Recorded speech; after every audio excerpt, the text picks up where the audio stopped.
오늘은 두 번째 사사 에훗에 대해서 하나님의 말씀을 함께 나누어 보도록 하겠습니다.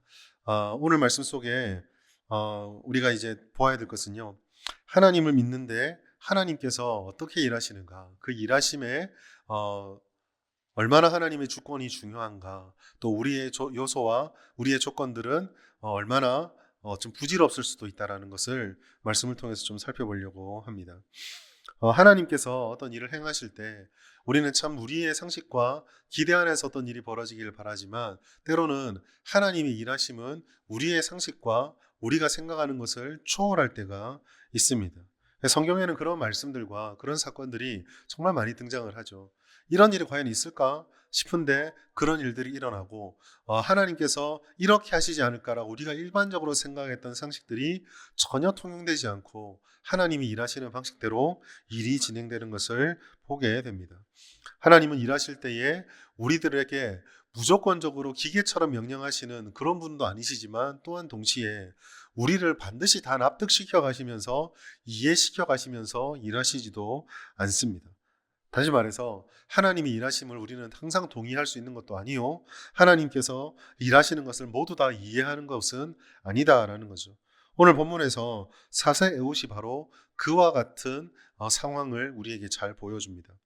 먼저는 우리가 지난 시간에 운니엘을 통해서 보았던 것처럼 그 어렵고 힘든 고통을 겪었음에도 여전히 똑같이 버리지 못하는 이 이스라엘의 습성을 보게 됩니다. 참 이게 이제 사사기 볼 때 가장 힘든 점인데요. 사사기가 끝날 때까지 이스라엘은 계속 이 습성을 버리지 못하고, 우리가 알다시피 구약의 마지막에 예언서에 이르러서도 똑같은 이유로, 똑같은 모습으로 징계를 받아요. 참 그런 거 보면 사람의 습성은 잘 변하지 않는 것 같습니다. 특별히 이 연약함과 죄의 영역에서는 훨씬 더 이게 두드러져요. 칼빈이 말했던 것처럼 우리가 타락하고 나서 하나님이 기뻐하시는 그 선을 행할 능력이 우리는 완전히 상실했기 때문에, 특별히 이 우리의 연약함과 죄에 관련된 부분이 나타날 때마다 우리는 참 변하지 않는 우리 자신들을 발견하게 돼요. 오늘 본문에서 보여준 이스라엘도 그런 모습을 보여줍니다. 구산 리자다임에 의해서 8년 동안 큰 고초를 치르고, 하나님께서 운니엘을 사용하셔서 이 사사를 통해서 이스라엘 구원한 뒤에 평화를 누렸어요. 경험했잖아요. 불순종하니까 하나님께서 징계를 하게 되고 말씀대로 되는구나를 경험하게 되고 주께 부르짖어서 구원을 받았어요. 그러면 안 할 것 같은데 또 똑같은 짓을 합니다. 이스라엘이 이 반복되게 보여주는 범죄는 우리가 가진 연약함의 특징이자 인간의 특징인 것 같아요. 이스라엘은 이 반복된 행위를 계속합니다. 이 징계가 가벼워서 그럴까? 8년으로는 부족하나? 여러분, 8년 동안 억압받고 고통받고 여러분이 고민하고 애써 힘들어하는 일들을 8년 동안 짊어진다는 것은 절대 쉬운 일이 아니거든요. 어려운 일입니다. 보시면 이게 이제 그 기간도 문제가 아니고 상황도 문제가 아니에요. 압제의 강도라든지 징계 수준의 문제가 아니라 이들이 가지고 있는 기본 본성이 이와 같이 연약하기 때문입니다. 하나님께서 백성들에게 해주신 말씀, 그 말씀을 결코 실패하지 않고 반드시 이루시거든요. 그게 복된 것이든 또 우리가 받기에 힘든 것이든 분명합니다. 하나님께서는 그 영광을 포기하지 않고 신실함을 포기하지 않으시기 때문에 이스라엘의 이 범죄, 자기 백성의 이 범죄에도 반응하셨어요. 하나님께서 하나님의 백성들이 거룩한 걸 원하시거든요.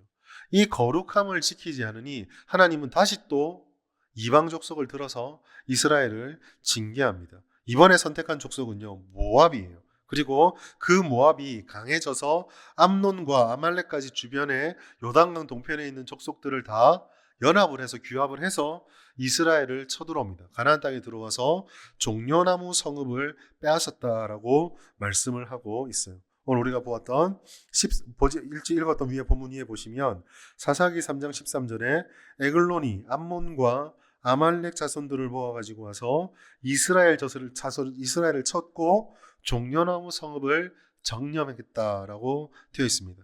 여러분, 우리가 읽지 않았지만 이 13절 말씀이 보여주는 상징성이 굉장히 커요. 하나님께서 얼마나 이스라엘이 죄를 지은 이 부분에 대해서 실망하시고 또 얼마나 안타까워하시고 얼마나 분노하시는지가 이 두 번째 에훗의 사건에서 드러나는 이 침략에 고스란히 나타납니다. 모압은 어떤 족속이에요? 모압은 이미 이스라엘 사람들이 가나안 땅으로 들어올 때에 발락의 저주와 관련돼서 하나님께서 어떻게 이 족속들을 멸하시고 하나님의 백성들을 어떻게 지키시는지를 다 보여주었어요. 그 족속들을 다 점령하고 이기고 요단 동편의 땅까지 차지하고 가나안에 들어왔거든요. 그리고 들어와서 처음 점령했던 성이 여리고입니다. 여러분, 여리고의 다른 별명이 종려나무 성읍이에요. 그러니까 이게 어떤 말이에요, 지금? 하나님께서 말씀에 순종하는 여호수아와 모세의 무리들이 점령해왔던 순서 그대로 거기에 먼저 점령당했던 민족들이 다 차례로 일어나서 먼저 점령했던 여리고성을 점령시켜 버리신 거예요. 상징성이 굉장히 강하죠.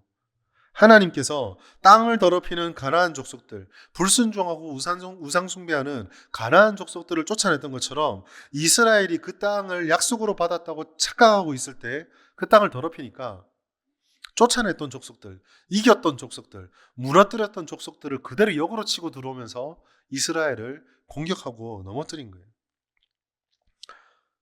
사랑하는 여러분, 우리가 이런 반복된 인간의 연약함들을 바라보다 보면 사실 이스라엘은 왜 저래? 라고 생각할 수 있는데요. 이스라엘이 아니라 우리도 우리 인생을 곰곰이 되풀이해 보면 우리도 넘어지는데 똑같이 계속 넘어지고 연약함을 벗어나려고 애를 쓰지만 또 벗어난 것 같다가 다시 넘어지는 연약함들을 발견하게 되거든요. 사실 우리가 조금만 우리 자신을 정직하게 대면하고 들여다보면 물론 나아지는 부분도 있지만 우리의 기대한 만큼 하나님이 기대한 만큼 변하지 않는 우리 자신을 볼 때 보면 사실 좀 실망하고 무기력해지고 때로는 좀 심한 경우에는 절망도 할 수 있습니다. 그러나 여러분, 여기서 절망만 하고 있으면 안 되고 실망만 하면 안 돼요. 이와 같은 우리의 본성, 사람의 연약함이 이런 문제로 불러왔다면 우리는 더 이상 우리 자신이 이 본성에 휘둘리거나 우리 자신의 본성에 많은 힘을 주거나 의지해서는 안 되겠구나 라는 것들을 빨리 깨달아야 합니다. 온니엘 사사의 사건에서도 확인된 것인데 자기들이 계산한 대로 열심히 달려갔다가 구산 리샤다임에 의해서 8년 동안 고통받았잖아요. 그 고통의 종식이 자신들이 걸어갔던 삶의 걸음을 종료시키고 하나님께 부르짖었을 때 구원이 임했습니다. 우리에게 필요한 것은 그렇기 때문에 우리 자신에 대한 지나친 자신감, 이게 좀 성경적으로 말하면 교만이나 오만이라고 할 수 있겠죠. 우리 안에 당연하다고 생각하고 있지만 하나님이 기뻐하지 않는 이 교만과 오만함들, 연약함이 있다고 한다면 이걸 빨리 내려놓고 우리에게 필요한 하나님이 기뻐하시는 겸손과 자기 부인 앞에 우리 자신들을 내어드려야 돼요. 이것이 가장 극명하게 드러날 때가 하나님께 부르짖을 때예요. 하나님께서 반복되는 실패 가운데 우리가 할 수 있는 가장 지혜로운 것이 바로 이 부르짖음에 있다라고 말씀을 하고 있습니다. 우리가 기도에 대해서 강조하시는 이야기들을 우리가 정말 많이 들었겠지만 기도는 우리가 생각하는 것보다 훨씬 더 중요합니다. 기도한다라는 것은 첫 번째 무엇보다 기도는요, 물론 당연히 하나님을 향한 믿음이 전제가 돼야 되겠지만은요, 그것과 동시에 우리가 기도할 때 반드시 극복해야 되는 건 내 자신에 대한 신뢰나 내가 가지고 있는 계산에 대한 철저한 낮아짐이 없으면은 기도할 수 없어요. 기도는요, 사실 시간을 내는 것도, 우리의 체력을 쏟는 것도, 그리고 때로는 우리가 기도하고 싶은 거, 여러분 기도 많이 해보시면 경험하실 거예요. 우리가 이런 어떤 문제를 우리가 가지고 있는 고민으로 기도의 자리에 나왔는데, 기도가 깊어지면 때로는 하나님께서 그 기도의 입술을 막아버리시거든요. 지금 그거 기도할 때가 아니다 라고 막으실 때도 있어요. 이런 것들을 경험하다 보면은 우리가 하나님 앞에 기도한다는 건 결국 우리 자신을 내려놓고 우리가 겸손하지 않으면 부르짖을 수 없구나 라는 것들을 깨닫게 됩니다. 원인이 무엇인지도 모르겠고 어디서부터 어긋난지도 잘 모르겠고 어떻게 해결되는지도 잘 모를 때 무엇보다 중요한 것은 하나님께 나와서 우리가 할 수 없는 것들을 인정하고 부르짖고 주님을 바라보아야 돼요. 그렇게 바라보았을 때 오늘 하나님께서 일하시는 역사가 나타나는데 바로 에훗입니다. 근데 이 에훗이요, 조금 특이한 사람이에요. 몸이 불편한 사람이었습니다. 하나님께서 한 구원자를 세웠는데 이 세웠던 두 번째 사사는요, 첫 번째 사사인 온니엘하고 비교해서 굉장히 비교되는 인물입니다. 쉽게 말해서 온니엘은 금수저예요. 집안이 좋은 사람입니다. 갈렙의 사위고요. 이력도 좋아요. 이스라엘이 가나안 땅을 정복할 때에 성읍을 앞장서서 점령할 때 공을 세웠던 인물이었습니다. 그런 집안도 좋고 능력도 검증된 사람. 그래서 누군가가 온니엘이 사사다라고 말하면 그래, 저 사람이면 그렇게 될 만하지 라고 생각할 만한 사람이었어요. 그러나 에훗은 다릅니다. 에훗은 하나님 온니엘처럼 주목받는 사람이 아니었고 유력한 사람도 아니에요. 두 가지를 살펴보려고 하는데요. 첫 번째요, 그의 이름 속에 담겨 있는 하나님이 감춰놓은 의미예요. 성경은 일종의 언어의 장난이라고 할까요? 언어 유희가 굉장히 자주 영법으로 사용이 되어집니다. 그리고 이스라엘 사람들이 사람의 이름을 지을 때에 그 사람의 특징이나 성격이나 믿음들이 담겨지게 되죠. 우리가 그 유대인들의 이름에 대해서 보통 얘기할 때 그 이름이 담고 있는 의미가 나타날 텐데, 예를 들어 요셉 이러면 풍성함 뭐 이런 식으로 드러나야 되는데, 학자들이 한결같이 이야기하는 게 이 에훗이라는 이름이 히브리 말로 도대체 뭘 반영하는지가 불분명하다라고 이야기를 합니다.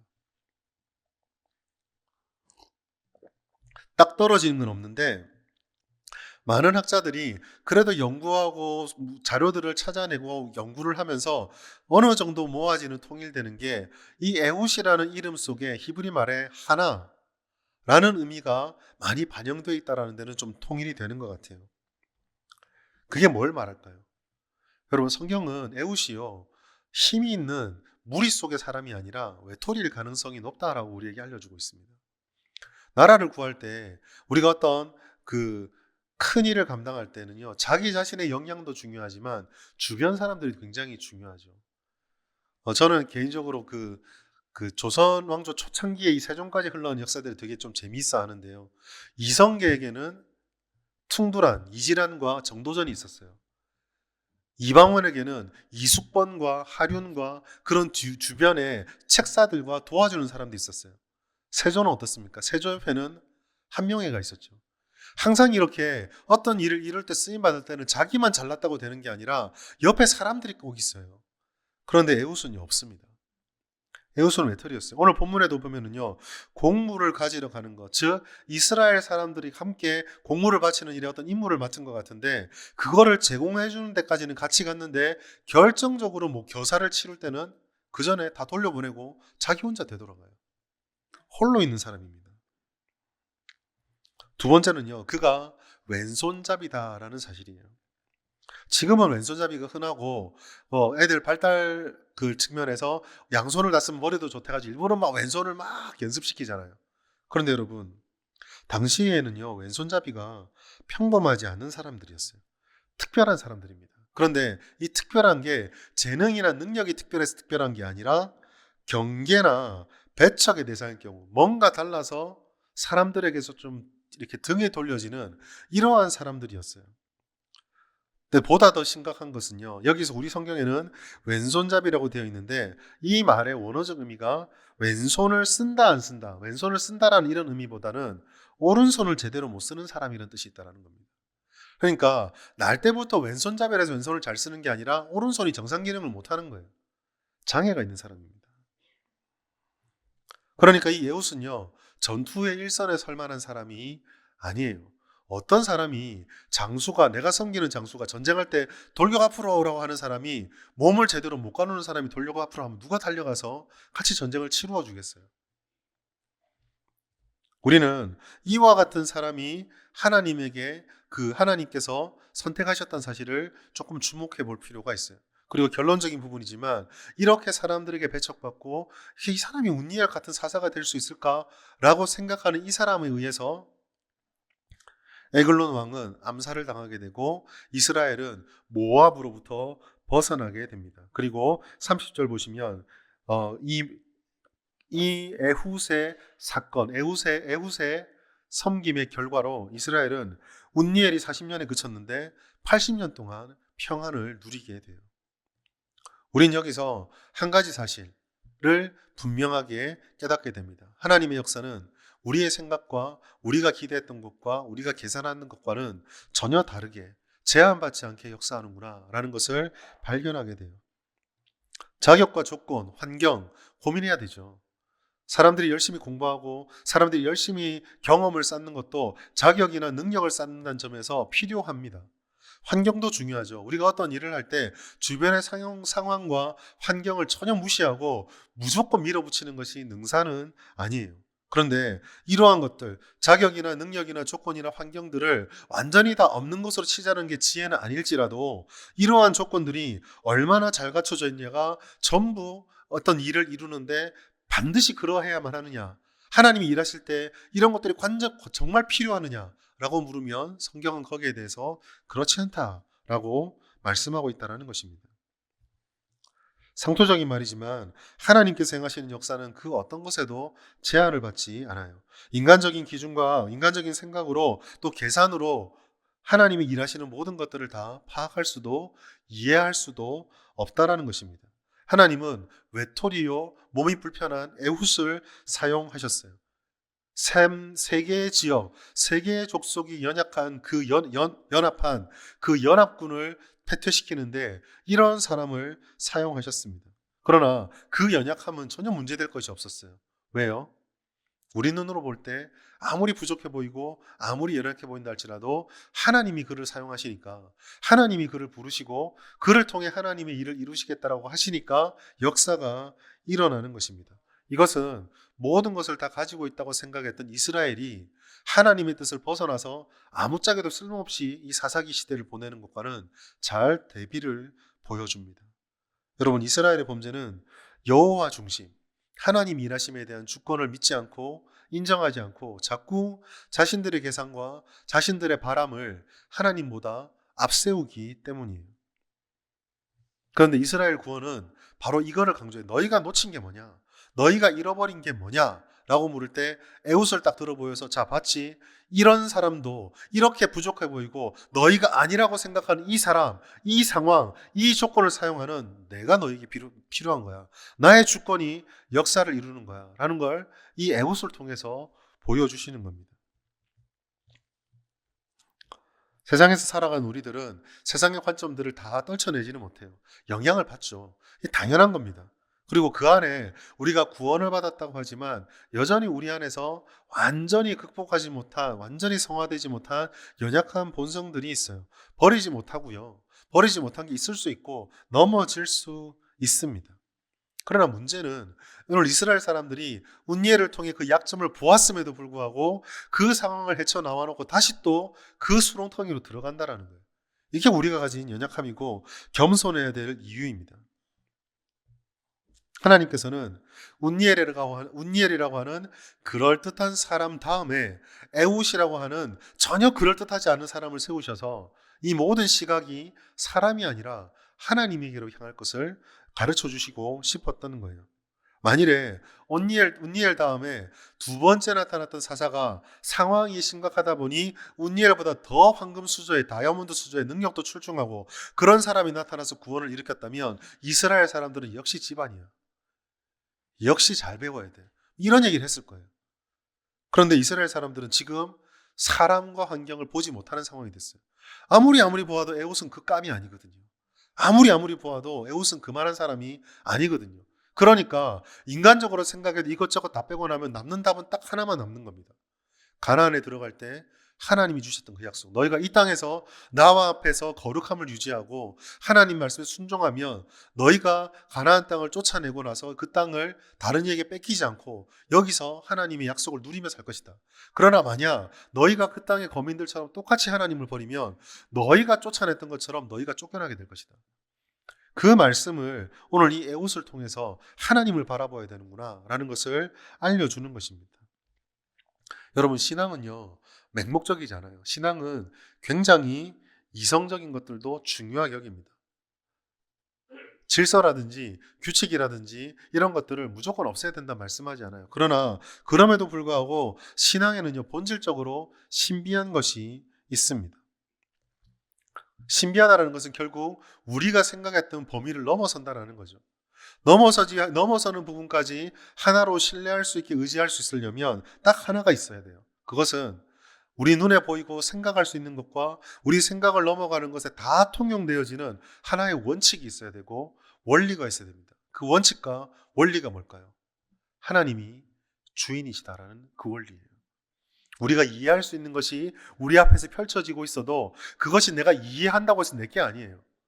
우리가 이해하지 않은 곳에서 무엇인가 일이 벌어진다고 해서 우리가 이해 못하니까 나와 상관없는 것이 아니라 이것도 하나님의 손안에서는 같은 거라는 거죠. 결국 하나님의 주권, 하나님이 일하시면은 제한받지 않는다는 이 주권을 우리가 믿을 때에 우리가 이해할 수 있는 것을 넘어서서 이해하지 못하고 신비한 것까지도 받아들이며 감당하며 걸어갈 수 있게 되는 것입니다. 이 원칙이 바로 하나님의 주권이에요.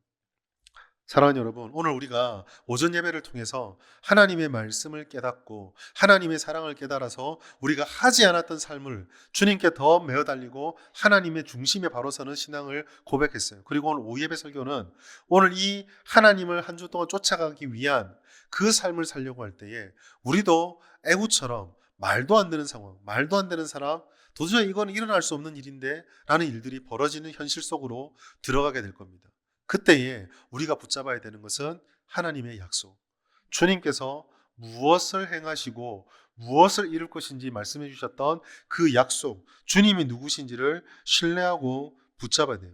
모압을 키우시고 백성들을 징계하시고 부르짖음을 들으시고 응답하셔서 구원하시는 이 모든 일련의 과정들. 왜 모압일까? 우리 이해 못해요.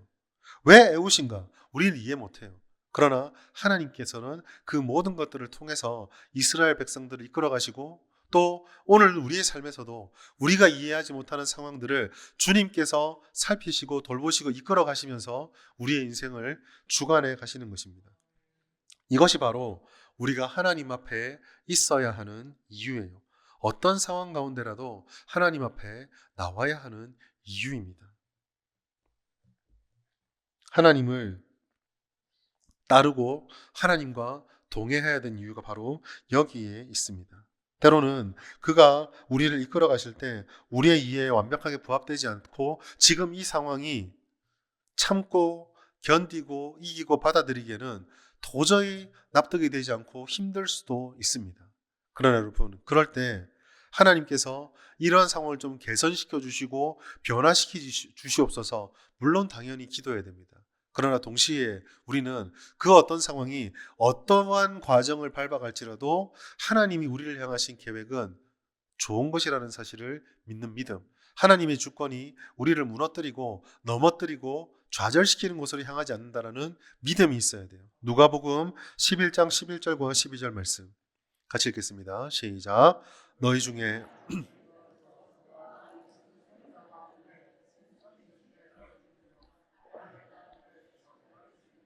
아멘. 누가 자녀에게 그렇게 하겠습니까? 예전에도 말씀드렸지만 집에서 아이들하고 치킨을 시켜 먹다 보면 다리를 계속 먹는 아이를 보면서 한 번쯤 내가 뺏어 먹어볼까 라는 생각을 하죠. 우리는 그렇게 하죠. 근데 하나님께서는요, 우리들에게 주는 모든 것들을 통해서 좋은 것을 주시는 분이십니다. 뱀을 주시지 않으세요. 정갈을 주지 않으세요. 그러니 우리는 오늘 이 오후 예배를 마치며 오후 예배를 지나가며 이 하나님의 말씀 속에 담겨 있는 하나님의 음성에 귀를 기울여야 합니다. 애옷이라도 괜찮아요. 이게 무슨 도움이 될까 싶으면 그것도 괜찮습니다. 하나님께서 일하시면 우리가 생각하지 못했던 일들을 반드시 이루어 가십니다. 그러니 우리는 그 어떠한 순간에라도 하나님을 믿으며 하나님과 동행하며 인내하고 걸어가기를 포기해서는 안 됩니다. 그리고 모든 것들을 가지고 주님께 나와 부르짖읍시다. 하나님, 우리가 지금 애우처럼 우리가 지금 이 상황처럼 이해할 수 없는 상황에 둘러싸여 있습니다. 이러이러한 저런 것들을 할 수 있을 것 같고 이러이러한 일들이 일어나야 될 것만 같은데 하나님, 내 손에 쥐어진 거는 고작 애우십니다. 외톨이고요. 몸이 불편한 이거밖에 없습니다. 그러나 하나님, 내가 무엇을 쥐고 있느냐, 내가 무엇을 기대하느냐가 아니라 하나님이 일하시면 됩니다. 하나님이 일하신 대로 모든 것이 이루어지는 것이 가장 선한 일입니다. 우리가 그렇게 주님께 부르짖어서 주님의 임재와 행하심을 기대하고 믿고 누립시다. 그러면 우리는 애웃을 통해서도 이런 것들을 통해서도 이러한 상황들을 통해서도 이런 일을 하실 수 있구나 라고 하는 하나님을 경험하고 체험하게 될 것입니다. 이번 한 주 동안 주님과 동행하며 살아가시면서 이와 같은 하나님의 은혜, 주권적으로 역사하실 때 우리의 생각과 상황을 다 뛰어넘으셔서 역사하시는 하나님의 은혜를 경험하고 누리시기를 예수님의 이름으로 축복합니다.